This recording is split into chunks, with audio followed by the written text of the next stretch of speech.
How's it going, everyone? Welcome back to the Fu Show. I'm your host, Coach Ali Fusho. In this week's episode, we will be talking about the stupidest things that I've seen in commercial gyms.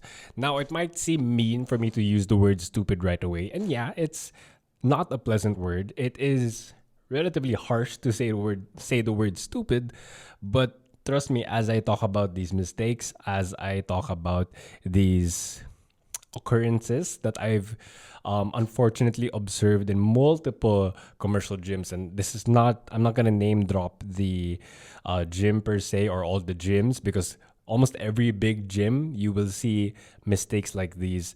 And it's just very, again, unfortunate to hear. I've talked about unfortunate happenings in the past when it comes to different commercial gyms, different personal trainers. And this is going to be a follow up episode because it just happens way too often.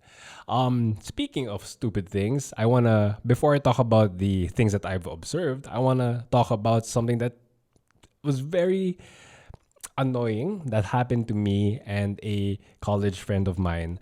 That last week we were working out in this one gym. If you guys know what gym I'm currently a member of, I'm not the coach there. I'm just a member of. I was working out with my friend. He is, he works out, he knows how to work out. But of course, as a friend, I said, hey, let's work out together. Let's have, a gym buddy session. Like, let's go through the same workout or let's just go through something. And since he's been working out at his home gym, for the past how many years already. So it's his first time in a commercial gym. So I just wanted to help him out. It's not a coaching session. Sure, I'm a coach. I'm a personal trainer outside of, this gym that I went to. It's just that, when I'm with a gym friend, I can give some tips, right? And I've been doing this in a lot of branches of this commercial gym. I've been to probably 10 plus branches of this chain, of this, gym franchise. And I've been training with my friends, with my wife to the same degree. It's never a full on coaching session. It's just that we're working out. We're doing the same workout together sometimes. I give them some tips. I'll be like, hey, slow down your negative. Oh, wait, try to pause your rep. Sure, those are, tips, but it's not like it's a full coaching session. And then, so I'm just going to rant before I go on with the full episode. And then in the middle of our workout, I get a call from the headquarters or the home branch or the HQ of this gym chain asking, hey, is this, Alfredo Fusho? It was reported or it has come to our attention that you are coaching in this certain branch. I was like, what? I'm just working out with my friend, like a college friend that I've known for actually close to a decade by now. What seems to be the problem? Then they said, oh, sir, kasi nag-coach ka yata ka dyan. Like, sige, kausapin ko na lang yung management sa branch na to. Then I went up to this office and I was like, excuse me po, may nag-complain ba para sa akin? And then like, oh nga sir, kasi nag-coaching yata kayo, etc. For me, I really try, because of course, this person's just trying to do their job. I completely understand that. But in my head, I was falsely accused of going against the contract. Because of course, when they called me, sir, it's against contract to coach, blah, blah, blah. But yeah, I am a coach, but I'm not coaching. I wasn't coaching in that session. I was just being a gym buddy. It's not a paid. Yeah, that's the biggest thing. It's not a paid session. It's just two friends working out together. So that's the thing that really annoyed me. So I went up to the office of this branch. I asked like if there what was the issue. Sir, kasi nag-coach kayo. Then I said no. I'm just working out with my friend. My voice, to be honest, was kind of heated at this point because it's been years already that I've been a member in this franchise, and it's been dozens of times with different people that I just casually work out with them to the same degree that I was working out with a friend right now. And then they'd accuse me of going against the contract that I signed, like that every member signs, that there's no external coaching, there's no etc. So it's just really annoying. Then she said she kept on accusing, or she kept on forcing it. This manager or whoever she was kept on forcing kasi sir nagko-coach kayo, like hindi nga, like pero coach kayo sa labas. Then I said, oh, coach ako, pero hindi ako nagko-coach ngayon. Hindi kasi sir, blah, blah. So then I kept on explaining. It was just a back and forth that it's not a paid session. It's not even a session. it's just two friends working out. It was just really annoying. I'm just ranting. I'm just using this episode, the intro of this episode, to rant about this because it's really bad. Like for me now, the image of this gym is just maybe of course it's just that branch, and maybe it's just that manager at that certain time. So it's wrong for me to say that every branch is like mean like this, like friends can't work out together anymore. I can't say that. It's just that it's really annoying. It really really got to me because I was just having an honest session, workout session with a friend. No transaction was made. It was just two friends working out together. So now I'm scared to go to any other branch now to work out the same way that I did before with a friend. Because isn't that's what I mentioned in the previous podcast, the previous episode, that it's nice to work out with a friend here in the Philippines. That's more fun, talking, like the sense of competition or just helping each other out. But of course now it was taken away from me. And I'm just being dramatic. I just really, really wanted to share that. And I thought that it would be in theme with today's episode of the stupidest things that I've observed in commercial gyms. Let's go on to the list. I just have three things that I really want to talk about. The very first one that is extremely annoying, and I'm going to use the word annoying. And this is, as I say this is not to blame. I'm not blaming the members. I'm not blaming the people who are not that, I guess, well versed or educated when it comes to working out, when it comes to, exercising. Because of course, 90+% of people don't know how to properly exercise. And that's perfectly fine. That's just the way it is, which is precisely why the occupation or the profession of a personal trainer came to exist, to help people that do not know how to work out, to teach them to work out. That's the point. And what's annoying is that there are some so-called professional personal trainers. The number one thing that I've observed, that one of the mistakes that they made or they consistently do, is that they overspot. Overspotting is definitely one of the stupidest things that I've seen in a commercial gym. And I've seen it in multiple multiple gym names, multiple franchises. There's no gym that has escaped this, unfortunately. Overspotting. What is overspotting? Overspotting is when a coach is basically doing half the work for the client. The first instance that I've observed overspotting would be, I think this was probably over 5 years ago. It was I almost said the name of the gym, but I saw a coach. He was basically, the coach made his client do a lat pull down. If you guys aren't familiar, it's where you're sitting down. There's a bar or some handles. You're seated on a bench with some padding, and then you pull the weight stack, or you pull the machine. And of course, to those of you who already know what the lat pull down is, I just explained it very simply. But in that machine, your job as the person who's going to do the exercise is to pull the weight with your own strength. If your personal trainer or if your coach is basically doing half the work for you, then what's the point of you sticking to that weight? For example, if the weight was 100 pounds on the weight machine, and then you as the member, you as the client are struggling to do it, why is the coach forcing you to still do 100 pounds?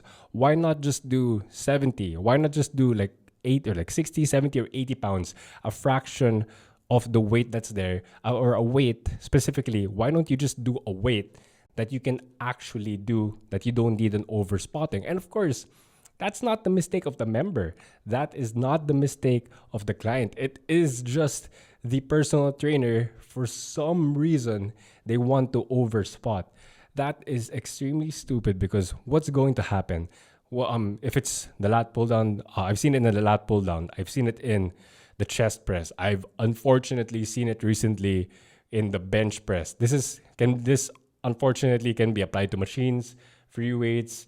Actually, that's primarily it. Like free weights and machines, where overspotting is a real issue, in the sense that it's potentially going to hurt the person. So for example, let's talk about the bench press, because I think among a lot of these exercises, the bench press is wherein it becomes a little more risky or dangerous to overspot.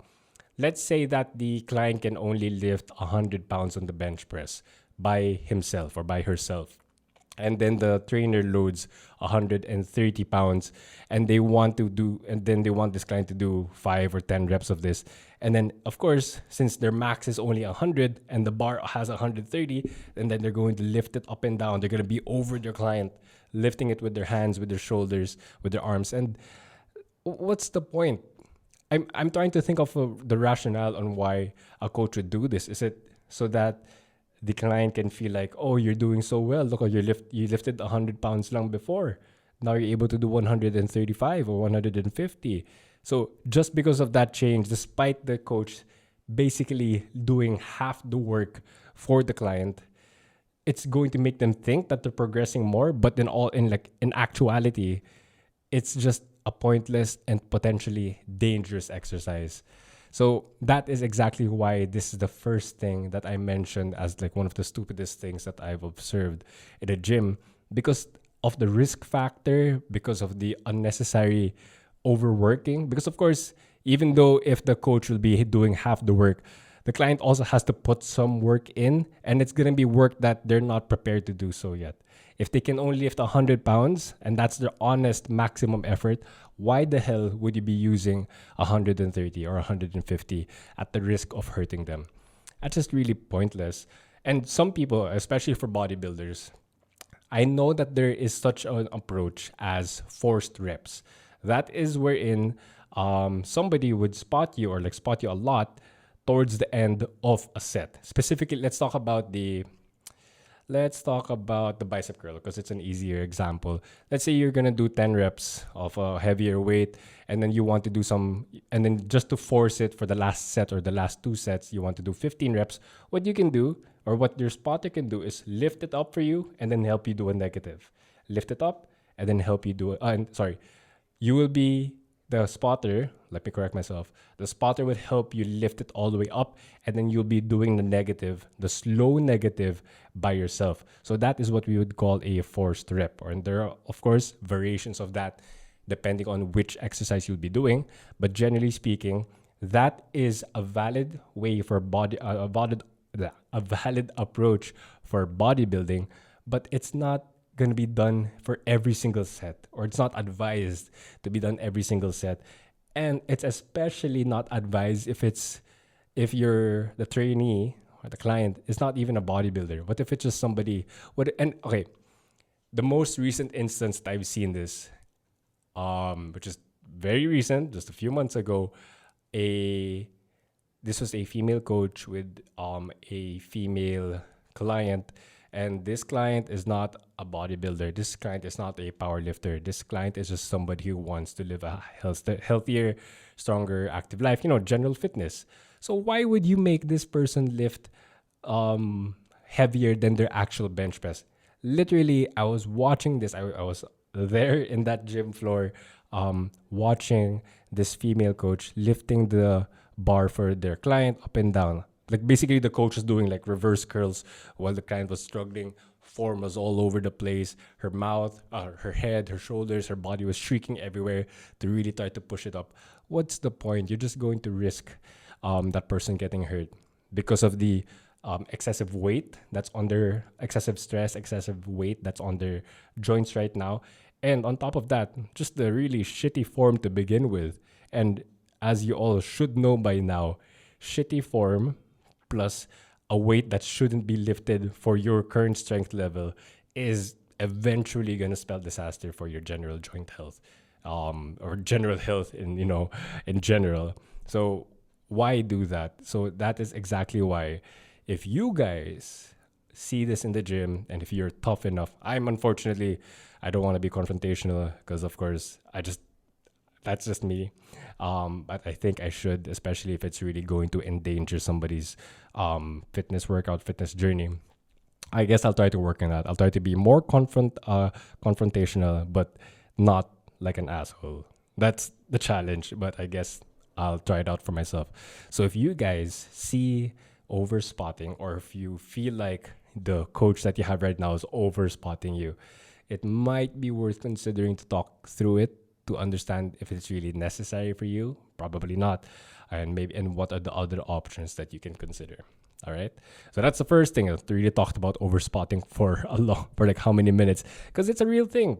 And I'm pretty sure if you guys have been going to a commercial gym for how many years now, I'm pretty sure you've seen this a good number of times. Trust me, it's actually very, very common to see. The next thing, so I'm just kidding, you getting angry. I decided to make an episode of the stupidest things ever, and obviously there will be some anger or frustration as I speak about this. This one, um, this one is not in the fault now of a personal trainer, because normally I would see this for people who work out by themselves, and I know, as I mentioned a while ago, a lot of people don't know what they're doing, and it's just this is one of the things that happens quite a lot, and I hope that people can this out, or maybe you can share it with somebody who actually does this, and in the hope that they will stop doing this mistake, because it's not going to grant them any merit, which is doing 1 inch range of motion movements. And I've seen this just recently, again, probably last week, wherein somebody would go, this one individual. I don't want to bash him, because, of course, he's not a personal trainer. He's not an advanced lifter. He's somebody who's just starting out. And I'm not calling this person stupid. I'm just saying that this motion, or this habit, or this approach is what is stupid. Hopefully, I'm pretty sure that guy's not a listener of the podcast, but hopefully he hears the better way, or the smarter approach of going through a fuller range of motion, because in general, the fuller your range of motion, the more benefit, or the more potential it is for you to get stronger, to get more mobile, to get bigger muscles, or basically every fitness benefit can be acquired through a healthy range of motion in almost all lifts. So once again, this person was doing a 1 inch range of motion. So for the chest press, he sat down, heavy weights. He didn't even warm up. That's another thing. He didn't even warm up. I saw him. He just walked into the gym, sat down in the hammer strength chest press, and then he just did. If you guys are watching or listening this in Spotify, you have no idea what I'm doing. But for those on YouTube, you will have the luxury or the privilege of seeing me just pumping my arms literally 1 inch at a time. And no joke, he probably did 30 reps. 30 reps of 1 inch range of motion, 1 inch ROM chest presses. And I was like, damn, man. And of course, he did like 3 or 4 sets of that, rested for a bit, and then he went towards the shoulder press. Exact same thing. Actually, it's a bit different. So he would press it all the way up, because that machine, it was by his shoulders already. So he did one heavy rep, and then he did the other 29 by just pumping his arms in the air. It was funny. It was really funny. But of course, in the back of my head, I really wanted to approach him, and I'm trying to work on that. But he looked like the guy that was so set in his ways. He looked like he was like late 30s or maybe like mid 40s, that I feel like if he saw somebody approach him who's not a member of, not a staff of that gym, he probably would just, shake my advice away, or like nod it away. But if it's somebody else, I think I'll be more confident in confronting this person. But I'll try to work on it. And the next thing, after the shoulder press, he went to the leg press, and as you guys would guess, he didn't even check the weight. He just sat down. He lifted the leg press off the spotter pins or spotter arms, and then he just did 1 inch leg presses. I was really scared of him because the weight was kind of heavy. No warm up whatsoever. I was waiting, or I was anticipating that maybe something bad might happen. Thankfully, nothing did. But the reason why I wanted to mention this is because I want people to make sure that when they go to the gym, that the time and the effort that they are dedicating to the gym will actually benefit them. Because I will say, almost without a doubt, there's zero benefit to doing 1 inch range of motion for, example, the chest press, or basically every movement. It's an extreme waste of time to do these. I was gonna say quarter reps. It's not even a quarter rep. It's not a half rep. It's just a 1 inch rep. Avoid doing this. You're gonna think that you're progressing because, oh look, I'm able to do 30 reps of 100 kilos in the chest press, etc.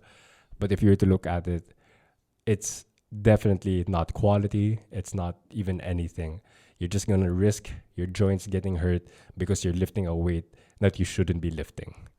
So if you know anyone who does 1 inch range of motions, please let them know that they should stop. And if you see somebody in the gym be better than me, and actually approach them to let them know that there's a safer and a more cost-effective way to do their workouts. The last thing that I wanted to talk about, which I kind of mentioned already in the first one when I talked about overspotting, this one would be poor exercise selection. This can be observed in many, many different scenarios. And I mentioned that I kind of, talked about it a bit a while ago, is that I saw this female trainer. I saw this trainer and this client. They were lifting the bench, they were doing the bench press. But this person that has no, I'm going to say, of course, it might be a bold claim, sure, but this person has no right to bench press, or this person should not. Okay, that's the better way to phrase it.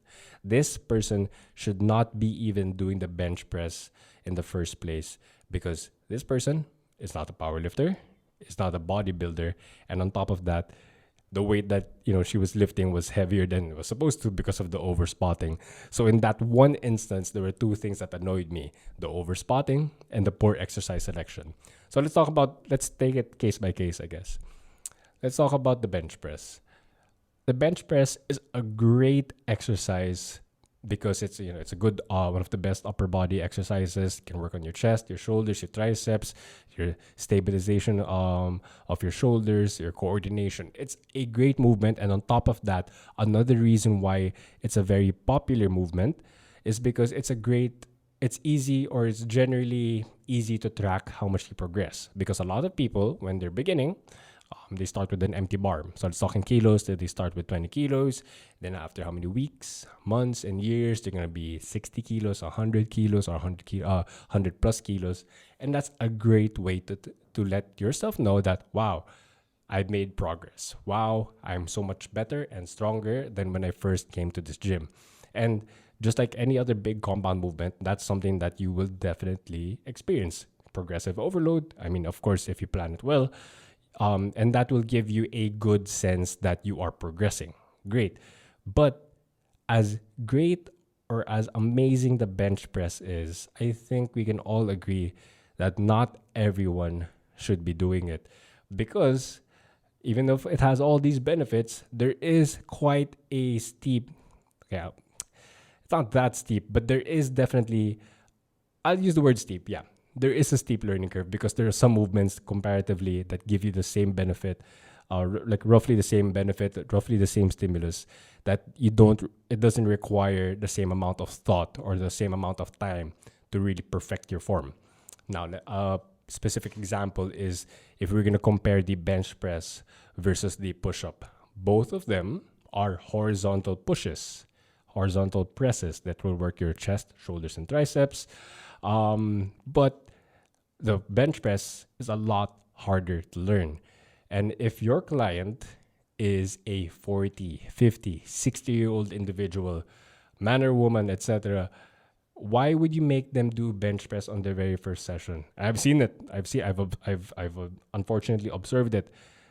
People doing the bench press when they can't even do a single push-up on the floor. That's one of the ways I go about it. Like, somebody shouldn't bench press if they're not strong enough to do push-ups. And that's the reason why I have that rule, is because if they don't have the base enough fitness to move their own body weight, why will they be able? What makes you think that they'll be strong and coordinated enough to do the bench press? Sure, there are some people that are extremely obese that can do push-ups on the floor. Then fine, make them work on incline push-ups, because that's going to help set them up to get the same stimulus of getting stronger shoulders, triceps, and chest without the stress of making them learn a more complicated exercise. And sure, people might think, what do you mean? Like, what are you saying, that the bench press is complicated? All you have to do is lie down and push the bar. Sure, you can just lie down and push the bar, but when the weight gets heavier, you have to be a lot more specific with your technique. You have to be a little more, you have to be a lot more precise with how every inch of your range of motion is traveling, how every inch of your body is positioned against the bench. Not to the extent to how powerlifters do it, when their range of motion is purposefully limited so that they can lift more weight. That's in the context of powerlifting competitions, wherein their advice or within their own rules, they can go for those range of motions. But for somebody who is after general fitness, they literally have no, it's not the right way to phrase it. They have no right to bench press, but they shouldn't be. Because if their goal is to just get fitter, then make them do something else that's not as complicated. Because their goal is not to bench press 100 kilos. Their goal is to be healthier.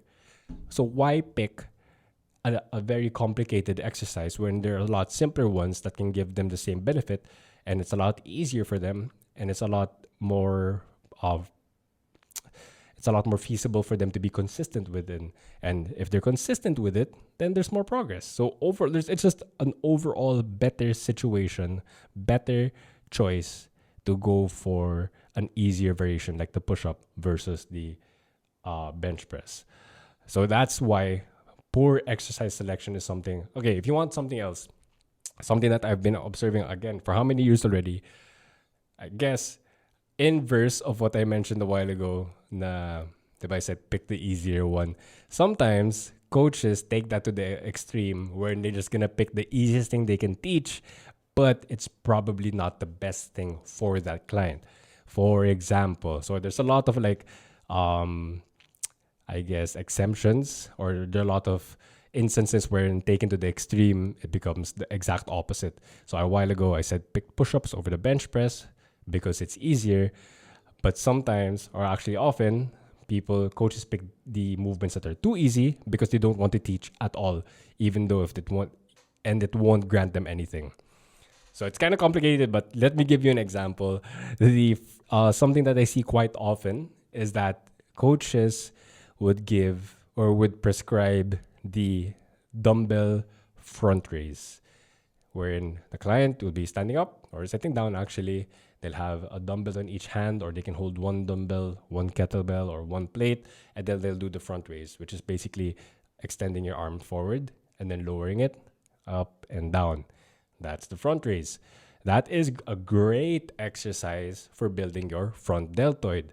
But again, if we were going to place it in the context of a 30, 40, 50, 60-year-old person who just wants to be fitter, and of course, when it comes to talking about fitness, posture is a very important factor.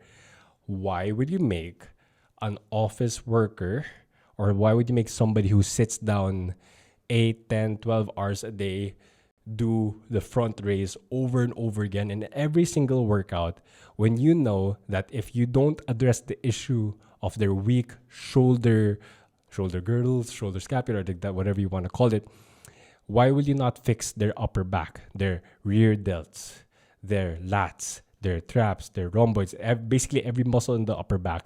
Why do you not address that, and why do you make them do the front raise, which is only going to make the problem worse? If somebody keeps on doing the front raise, sure, they're going to have stronger front shoulders, which is going to make the difference in strength of their front and rear shoulder even greater. Now, with that greater strength difference, a greater imbalance, that's when people would potentially have joint injuries. So example, here, if you have strong front shoulders and weak rear shoulders, that's how injuries happen. Because through time, as you keep on doing the front, it's not going to hurt you in the first session. It's not going to hurt you in the first month. But if you keep on making that problem or increasing the discrepancy of your joint balance, and then your shoulders are going to pull you forward because this is getting stronger. The front is getting stronger and the rear is being unattended to. And then boom, because you wanted to teach them an easy exercise that's too easy and it's against what their goals were, you just made them have poor shoulder health, poor posture, and a less functional way of life, which is literally the opposite of what they wanted when they signed up with you. Really annoying. So poor exercise selection is again one of the stupidest things. It's harder to catch as opposed to example overspotting, because the moment you see it, oh, that's overspotting. If you see a 1 inch range of motion lifter, oh, that's so easy to spot. That's very inefficient or very a waste of your time. When it comes to poor exercise selection, I think it's only like some of the coaches that can really catch this and be like and think about it. Why is this person doing it? Is there any real benefit? Thinking about the context. So that's the one that's a bit harder to catch. But nonetheless, it is still pretty unfortunate on how common it is that you can see this, that you can observe this to happen in commercial gyms. And hopefully, like these things, and as the internet gets bigger and bigger, more people are getting more information online, whether that be YouTube, TikTok, IG, Facebook, Spotify. So then that's exactly, if you guys are new to this podcast, I'm Coach Ali Fusho. I'm a coach who wants to really just keep on putting out information that can potentially help at least I'm happy to hear that. I know that some of these episodes have helped a lot of people, but I just want people to get better, because I hate walking into the gym, and I hate seeing people waste their time. And I just want, hopefully, some people would see at least one episode in this, and after they listen or after they watch it, in the hope that they absorb the information and learn from it and apply it to their own workouts or apply it to their friends' workouts, in the hope that they become better. So yeah, again, the major things would be overspotting, 1 inch range of motion, and poor exercise selection.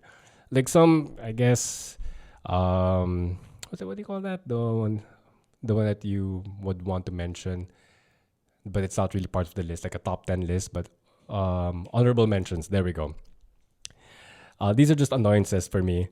I hate it when there are weird supersets that don't make sense. And of course, if you're in a rush, you can perfectly, do whatever superset that you'd want. But the reason one I saw a while ago, or not, like the other day, was that a coach made their client do a pec fly, and then right after they made them do high knees, and that was the superset.